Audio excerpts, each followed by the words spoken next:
Football Universe. Cafu adalah salah satu bek kanan legendaris yang pernah bermain di 3 final Piala Dunia. Pemain yang satu ini terkenal dengan julukan si kereta cepat karena stamina dan kecepatannya. Please like, komen, share, dan subscribe channel ini jika cerita-cerita sepak bola kami bermanfaat. Pada tahun 1970, dilaksanakanlah Piala Dunia di negara Meksiko. Tim nasional Brazil melangsungkan pertandingan kedua mereka pada tanggal 7 Juni 1970 melawan tim nasional Inggris di kota Guadalajara. Sekitar 7.836 km ke arah tenggara di kota Sao Paulo, Brazil, lahir seorang bocah bernama Marcos Evangelista de Moraes. Bocah kecil ini kemudian kita kenal dengan nama panggilannya, yaitu Cafu atau Marcos Cafu. Tim nasional Brazil akhirnya menjuarai Piala Dunia 1970. Dan dari momen spesial inilah, Cafu bertumbuh menjadi anak yang menggemari sepak bola sedari kecil. Cafu kecil mengasah kemampuan sepak bolanya di jalanan Jardim Irene, di bawah pengaruh sepak bola indah dari pelatih Tele Santana yang melatih Brazil pada Piala Dunia 1982. Sejak kecil, Cafu bercita-cita menjadi juara Piala Dunia seperti para pendahulunya. Ketika berusia 18 tahun, Cafu akhirnya direkrut untuk masuk dalam Akademi Sao Paulo. Disinilah Cafu untuk pertama kalinya diminta untuk bermain sebagai bek kanan oleh pelatih Santana. Tetapi posisi bek kanan tidaklah terlalu disukai Cafu. Aku sempat tidak nyaman bermain sebagai fullback, terutama karena aku harus belajar cara baru mengirimkan umpan silang. Akan tetapi ketika Paulo Roberto Falcao memanggilku ke skuad tim nasional Brazil pada tahun 1990, aku menyadari bahwa pelatih Santana benar, ucap Cafu. Santana sendiri mulai melatih Sao Paulo pada tahun 1990. 5 tahun lamanya Cafu dibimbing oleh pelatih jenius tersebut. Santana menjadikan Cafu sebagai Leandro baru. Leandro sendiri merupakan pemain bek kanan andalan Santana di skuad Brazil Piala Dunia 1982. Sepak bola ofensif ala Santana membuat para fullback diberi keleluasaan untuk membantu serangan. Bertahan seakan-akan jadi tugas nomor 2 para pemain tersebut. Namun apa yang diajarkan Santana itu memang berbuah hasil. Selama bermain untuk Sao Paulo, Cafu berhasil meraih gelar Serie A Brazil, Copa Sul-Americana, Copa Libertadores, sampai Piala Intercontinental atau cikal bakal Piala Dunia antar klub. Panggilan ke timnas Brazil untuk Piala Dunia 1994 juga diterima Cafu. Di Piala Dunia 1994, Cafu adalah seorang pemain cadangan yang tidak pernah diturunkan sampai pada babak final. Nasib baik berpihak pada Cafu karena Jorginho yang adalah pemain utama hanya dapat tampil 20 menit di laga final melawan Italia. Cafu kemudian masuk menggantikan Jorginho dan akhir cerita Brazil juara lewat adu penalti. Hal ini membuat mimpi Cafu terwujud, yaitu menjadi juara Piala Dunia. Setelah Piala Dunia 1994, Cafu masih bermain dengan Sao Paulo selama 1 musim lagi. Setelah itu dia mencoba pengalaman baru dengan tim asal Spanyol Real Zaragoza. Di sana Cafu memenangkan Winners' Cup, tetapi setelah itu dia mengalami cedera. Cafu kemudian memutuskan untuk pulang kampung, membela klub Brazil lainnya, yaitu Juventude. Setelah Juventude, Cafu kemudian pindah dan memperkuat Palmeiras. Selama 2 musim di Palmeiras, Cafu tampil dalam 35 kali penampilan dan semakin menunjukkan kualitasnya sebagai seorang bek kanan tangguh. Cafu berhasil juga membawa tim nasional Brazil juara Copa America edisi 1997. Karena kesuksesan ini, Cafu kemudian diberikan penawaran oleh salah satu klub besar Liga Italia, yaitu AS Roma. Kesempatan ini tidak disia-siakan Cafu dan langsung memilih untuk bergabung dengan AS Roma. Saat Cafu bergabung dengan Serigala Ibu Kota, dia dilatih oleh Zdeněk Zeman. Pelatih asal Ceko itu pun menjadi Santana baru bagi Cafu di negeri Pisa.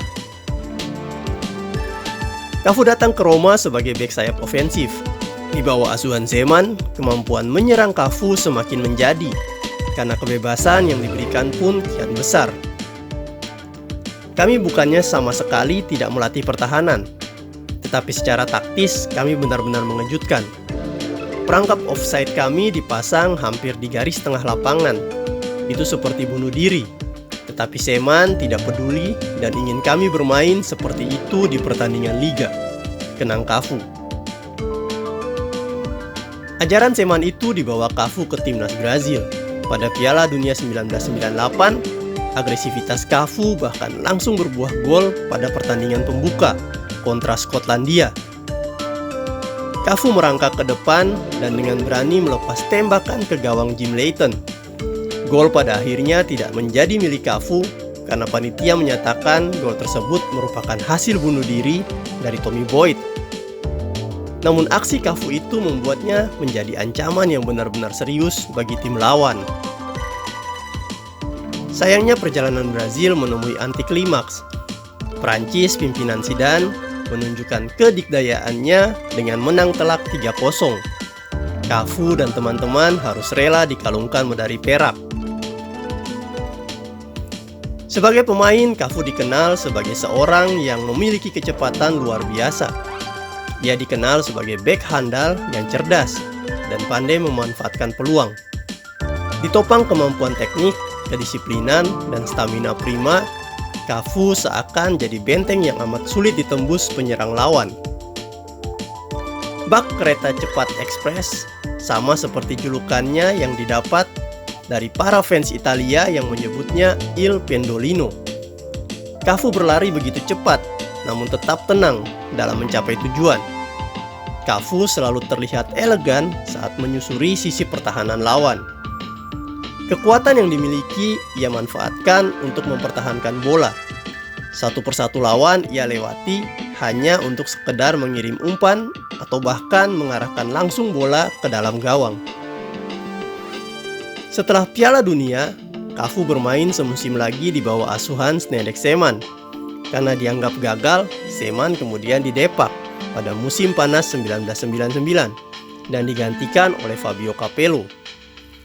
Kedatangan Capello ini menandai lahirnya generasi emas AS Roma. Cafu tak lagi bermain sebagai fullback di bawah Capello, melainkan sebagai wingback. Karena sang pelatih memainkan formasi dasar 1-3-5-2. Cafu beroperasi di sisi kanan, Vincent Candela mengawal sisi kiri. Pada musim pertama di bawah Capello, Roma cuma berhasil finish di posisi ke-6. Akan tetapi pada musim panas 2000, Sensi menggelontorkan dana 50 juta euro untuk merekrut pemain bintang lainnya seperti Gabriel Batistuta, Emerson, dan Walter Samuel, serta Hideyoshi Nakata yang turut menyusul pada Januari 2001. Dengan rekrutan-rekrutan baru ini, Roma berhenti menjadi tim kuda hitam. Mereka naik kelas jadi penantang gelar juara dan akhirnya merengkuh gelar Scudetto pada akhir musim. Setahun setelah merebut gelar juara Serie A, Cafu sukses meraih trofi Piala Dunia keduanya. Keberhasilan itu bahkan didapatkan Cafu sebagai kapten tim. Meski begitu, dia sempat mengalami kesulitan di timnas Brazil pada babak kualifikasi. Cafu mendapat kartu merah pada pertandingan melawan Paraguay dan pelatih Luxemburgo murka. Ban kapten di lengan Cafu dicopot oleh sang pelatih. Luxemburgo sendiri akhirnya ditendang dan posisinya digantikan Luis Felipe Scolari. Akan tetapi ban kapten tidak serta-merta kembali ke lengan Cafu. Adalah Emerson yang dipercaya Scolari memimpin tim nasional Brazil. Namun takdir memang memihak Cafu. jelang pertandingan final Piala Dunia 2002 menghadapi Jerman, Emerson mengalami cedera dan diharuskan absen. Ban kapten pada laga final pun melingkar di lengan Cafu. Dan pada akhirnya Cafu berhasil mengangkat trofi Piala Dunia sebagai seorang kapten. Saat menjadi juara dunia untuk kedua kali, Cafu sudah berusia 32 tahun. Godaan untuk menutup karir di Jepang pun datang kepadanya. Akan tetapi pada 2003, Cafu memilih untuk hijrah ke AC Milan. Sebab ada satu target yang belum berhasil diraihnya, yaitu menjadi juara Liga Champions. Walau sudah tidak muda lagi, Cafu nyatanya masih sigap dalam melaksanakan tugas sebagai bek kanan. Dia masih agresif dalam menyerang dan semakin tangguh dalam bertahan. Pada 2005, Milan dibawanya lolos ke final Liga Champions. Akan tetapi, sayang, Cafu dan kawan-kawan harus rela kalah dari Liverpool. Meski begitu, pada 2007, Milan kembali berhasil menembus partai final, juga melawan Liverpool. Kali ini Rossoneri tak lagi menyia-nyiakan kesempatan dan berhasil menang 2-1 berkat 2 gol Filippo Inzaghi. Cafu akhirnya bisa memenangkan satu lagi trofi impiannya. Cafu akhirnya pensiun dari timnas Brazil setelah berhasil kalah dari Prancis di perempat final Piala Dunia 2006. 2 tahun setelahnya atau pada tahun 2008, Cafu akhirnya memutuskan untuk pensiun dari sepak bola. Selama menjadi pemain di tim nasional Brazil, Cafu menggoreskan catatan spesial. Dia mundur dengan catatan 142 caps yang membuatnya menjadi pemain putra dengan jumlah penampilan terbanyak untuk timnas Brazil sampai sekarang. Selain itu, Cafu juga berhasil meraih 25 gelar kolektif di level klub dan internasional. Bagi dunia sepak bola, Cafu adalah sosok spesial. Dia memang bukan bek sayap ofensif pertama di dunia.